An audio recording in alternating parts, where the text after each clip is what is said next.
Hello students, welcome to my channel. Today I shall continue with Macbeth written by William Shakespeare, Act 2, Scene 4. पहले के scenes मैंने already explain कर दिए हैं. आप प्लीज़ डिस्क्रिप्शन में लिंक है, आप वहाँ से जाके सुन लीजिए. और अगर आपको कोई भी प्रॉब्लम्स हो या डाउट हो तो आप प्लीज़ मुझे कमेंट कीजिए. और मैं कोशिश कर रही हूँ कि मैं ऐसे कंप्लीट कर लूँ, पर आप जैसा जानते हैं ये बहुत वास्ट है तो इसे डिटेल में एक्सप्लेन करना बहुत ज़रूरी है. So now let's begin. Scene 4, without the castle. तो यहाँ पे विदाउट मतलब आउटसाइड मैकबेथ्स कासल. किसके कासल के? मैकबेथ्स के कासल के बाहर. Enter Ross and an old man. यहाँ पे रॉस और ओल्ड मैन का कॉन्वर्सेशन है. यहाँ पे ओल्ड मैन कहते हैं 310 I can remember well. 310 means 3 into 2 that is 60 and 10 यानी plus 10 that is 70 years of his life he is saying. मतलब वो बता रहे हैं कि and 10 I can remember well, मुझे याद है. within the volume of which time I have seen hours dreadful. मैंने बहुत सारे dreadful moments देखे हैं, happenings देखे हैं. एंड थिंग्स स्ट्रेंज मतलब स्ट्रेंज थिंग्स होते हुए देखे अपने आँखों के सामने. जो लोग 70 साल जी लिए हैं तो वो लोग कितना कुछ एक्सपीरियंस कर लिए हैं अपनी लाइफ में. लोग 20 साल में 30 साल में कितना कुछ देख लेते हैं, बुरा चीज़ अच्छा चीज़.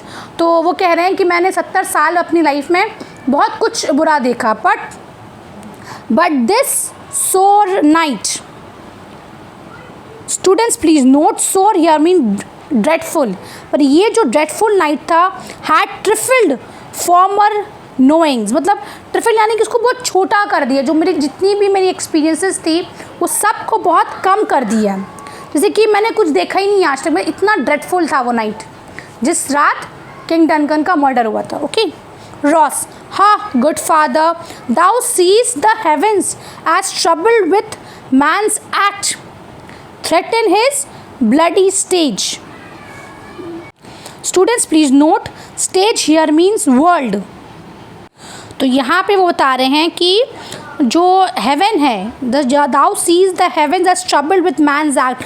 हेवन जो है वो इतना परेशान हो गया मैंस के एक्ट से. Threatens his bloody stage. वो मतलब अब जो है ना हेवेंस जो है अपना थ्रेटन यानी कि अब हमें हमारा अब हमें पनिश कर रहा है ये स्टेज में यानी कि वर्ल्ड में. By the clock it is day and yet dark night strangles the travelling lamp. Is it night predominance और the days shame that darkness does the face of earth and tomb when living light should kiss it. तो यहाँ पे एक question mark है, ठीक है. तो मैं पहला आपको बता रही हूँ कि यहाँ जो लाइन है ना लिखा हुआ, bye the clock it is day and yet dark night strangles the travelling light lamp. Okay. Is it night predominance और द डेज शेम. तो यहाँ पे इसका मतलब होता है कि यहाँ पे आप इसको नोट कर लीजिए. ओके. ताकि आपको अगर आप एक्सप्लेन कर पाएंगे अच्छे से अपने वर्ड्स में. Shakespeare uses Ross to create a picture of good fighting evil. तो यहाँ पे शेक्सपियर ने पर्पसली यूज़ किया गया ईविल मतलब रॉस को दिखाने के लिए कि good fighting evil. Okay. The picture shows God carrying the sun through the sky. Okay. यहाँ पे लिखा हुआ है ना कि the clock it's day and yet dark night strangles. मतलब जो दिखा रहा है कि पिक्चर है कि shows God carrying the sun through the sky. ठीक है. Trying to bring light and goodness. तो जो हमारे जो ऊपर वाले हैं वो सन को कैरी कर रहे हैं ताकि लाइट हो, गुडनेस हो, अर्थ में आए. द डेविल जो एक दूसरी तरफ में the devil in the form of night. और एक तरफ नाइट है यानी कि डेविल फाइट अगेंस्ट गॉड और वो गॉड से लड़ाई कर रहे हैं. ठीक है. Ross is wondering if evil is stronger than good और if God is ashamed of humans and tired of fighting for them. तो यहाँ पे क्योंकि ना दिन होता है ना वहाँ पे, उसके बाद अचानक से अंधेरा हो जाता है. तो वही वो कहते हैं कि हो सकता है कि गॉड ashamed है ह्यूमंस के एक्शन से, या वो थक गए हैं लड़ते लड़ते हमारे लिए, वो और नहीं लड़ना चाहते हैं. ओके. और यहाँ जो लाइन है दैट डार्कनेस दस the face of the earth in Tom when living light should किस इट. तो यहाँ पे जो क्वेश्चन मार्क है उसका मतलब ये है कि नाउ लेट्स प्लीज़ इसको भी नोट कर लीजिए आप. Ross wonders why night is allowed to cover the earth like a grave covers a body. क्यों नाइट को क्यों परमिशन है कि वो एक अर्थ को पूरा कवर कर ले, एक मतलब एक ग्रेव की तरह, जैसे एक बॉडी को कवर कर लेता है ग्रेव यानी cover. He wonders why the earth is separated from the light. वो सोचते हैं कि क्यों लाइट सेपरेट हो गया अर्थ से. He is asking a question people have always asked, why does darkness यानी कि ईविल एग्जिस्ट. ओके, ये क्वेश्चन बहुत लोग पूछते हैं कि बुराई है क्यों, है ना, बुराइयाँ हैं क्यों दुनिया में, अगर सब कुछ अच्छा होता तो कितना अच्छा होता. ये बहुत ही कॉमन क्वेश्चन. तो रॉस भी यहाँ यही क्वेश्चन को अराइज कर रहे हैं. Okay, old man, it is unnatural even like the deed that is done. वो क्योंकि वो अननेचुरल है, क्योंकि जो हुआ है, जो मर्डर हुआ, जो कमिटेड, वो तो खुद अननेचुरल है, वो लॉ के खिलाफ है. ऑन ट्यूसडे लास्ट, वो बता रहे हैं ट्यूसडे में अ फैल्कन, एक स्टूडेंट्स प्लीज नोट, फैल्कन यह मीन्स अ हंटिंग बर्ड. तो फैल्कन जो है towering in her pride of place, वो सबसे ऊंचा में गया, मतलब जो falcon was by a mousing owl hawked at. तो उसको क्या, वो जब वो सबसे मतलब वो जा रहा था फैल्कन, ठीक है, सबसे ऊंचा में जब वो गया, मतलब अपने सबसे हाईएस्ट पीक पे, वो उसको किसने मारा, was attacked and killed by an owl. Okay, उसको एक आउल ने मार दिया, and killed, owl hawked and killed. जिस देखो कितना स्ट्रेंज है यहाँ पे सिचुएशन की, फैल्कन जो है वो मार देते हैं आउल्स को, पर यहाँ पे दिखा रहा है कि आउल ने फैल्कन को मार दिया. ठीक है, mousing owl hacked at and killed it. Okay, Ross कहते हैं and Duncan horse a thing more strange in certain. अब वो रॉस कह रहे हैं कि डनकन का जो हॉर्स था, beauteous and swift, the minions. Students please note, minion here means darling. वो Ross I mean king Duncan का सबसे फेवरेट था, डार्लिंग था ऑफ देयर रेस, यानी कि सबसे ज़्यादा हॉर्स में सबसे ज़्यादा वो पसंद था. वो क्या कर रहा था, टर्न्ड वाइल्ड इन नेचर, जो बहुत ही शांत था वो वाइल्ड हो गया था. ब्रोक देयर स्टॉल्स, मतलब वो अपना स्टॉल्स को तोड़ दिया. Flung out, okay, contending against obedience, क्योंकि वो बहुत ओबेड था, पर वो मतलब वो इतना ज़्यादा हाइपर हो गया था, इतना ज़्यादा वाइल्ड हो गया था कि वो सब कुछ तोड़ दिया था, जबकि ऐसा उसने कभी नहीं किया. As they would make war with mankind, ऐसा लग रहा था कि हम लोग उसको ज़बरदस्ती बांध रहे हैं और वो हमसे लड़ रहा है, उसको जाना है.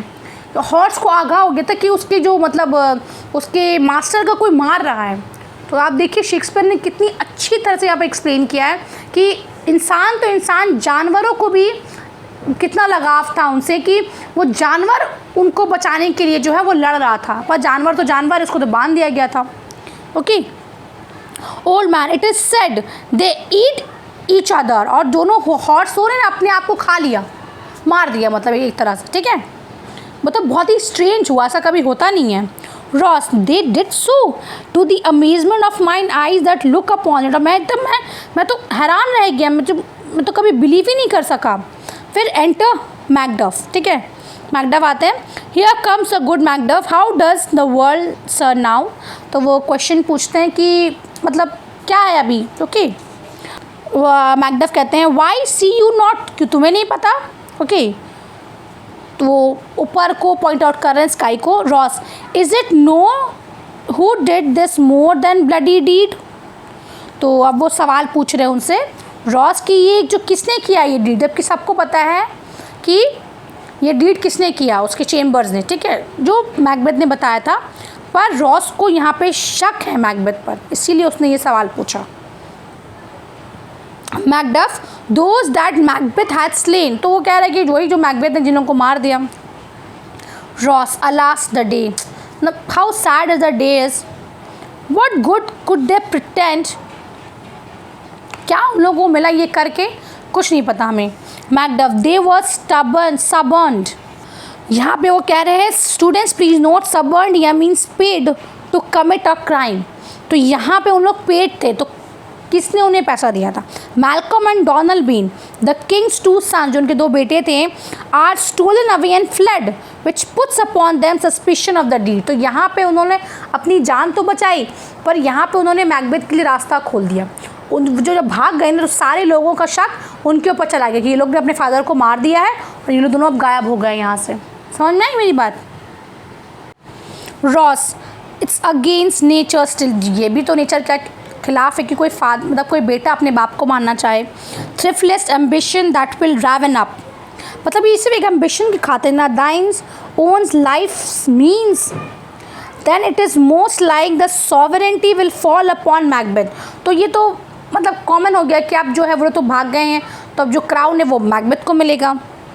मैकडफ इज़ ऑलरेडी नेम्ड, उनका नाम ऑलरेडी जान चुका है, एंड गॉन टू स्कून, अब वो वहाँ पे गए जहाँ पर क्राउन मिलता है, ठीक है, किंग को, ओके, कॉरोनेशन, तो जहाँ पे टू बी इन्वेस्टेड, ओके, जहाँ पे उनको पहना जाएगा। Ross where is Duncan's body है वो पूछते हैं, तो मैकडफ कहते हैं कैरी टू कॉल्म हिल, जहाँ पे एक ग्रुप ऑफ आइलैंड है जहाँ पे, वहाँ पे उनको ले जाया गया, जहाँ पे उनके सारे एंसेस्टर्स हैं, वहाँ पे उनको भी बर्ड किया गया है, उनको भी बर्ड किया जाएगा। The secret store house, students please note, store house here means place of burial, वहाँ पे सेक्रेड है वो बहुत ज़्यादा, क्योंकि उनके सारे फोर फादर्स वहीं हैं, of his predecessors and guardians of their bones, okay, क्योंकि उनके सारे वहीं पे हैं। Ross will you to Scone, क्या तुम स्कून आओगे? Macduff no cousin I will to 5, यानी कि वो बता रहे कि मैं, वो कासल में जाएंगे, ठीक है, उसका उनका अपना जो टेरिटरी है। Ross well I will thither Macduff well may you see things well done there adieu, वो कहते हैं ठीक है तुम ही जो अच्छे से देख लो। Lest our old robes, students please note, old robes या मीन्स ओल्ड रेजीम, जो हमारा जो पहला जो रेजीम था, हमारा जो state territory sit easier than our new, okay, तो अच्छे से चले। रॉस फेयरवेल फादर, रॉस कहते old man God's benison, students please note benison here means blessing, तो गॉड की जो ब्लेसिंग्स हैं, go with you and with those that would make good of bad and friends of foes, तो उनके ऊपर भी जाए जो मतलब बुरे कामों को अच्छा बना देते हैं और अपने दुश्मनों को दोस्त में बना देते हैं, ओके, सो दे गो आउट। यहाँ पे ये सीन ख़त्म हो जाता है, ये सीन बहुत ही छोटा सा था। यहाँ पे बेसिकली वो जो रॉस और ओल्ड मैन का जो स्टार्टिंग का कॉन्वर्सेशन है वो थोड़ा इम्पॉर्टेंट है, तो और बाद में जो रॉस ने कहते हैं कि ना वो एम्बिशन के लिए उसने अपने फादर को मार दिया, तो ये सब लाइंस इंपॉर्टेंट है, और मैंने जो नोट दिया वो आप उसको समझ लीजिए, वो बहुत इंपॉर्टेंट है, उससे आपको हेल्प हो जाएगा और अच्छे से आपको समझने में, लिखने में भी आंसर्स, और मैं कोशिश करूँगी कि मैं जल्द से जल्द आंसर्स भी आपको प्रोवाइड करूँ, पर मैं अभी कोशिश कर रही हूँ कि मैं सीन्स को भी कंप्लीट करूँ। और मुझे एक सवाल है कि जो मेरे सब्सक्राइबर्स जो मैकबेथ देख रहे हैं, आप लोग प्लीज़ मुझे बताइए कि आप लोग अभी क्लास 12 के सिलेबस में है या आपके ग्रेजुएशन के सिलेबस में, तो मैं वेट करूँगी कमेंट्स का। Thank you for watching, thank you.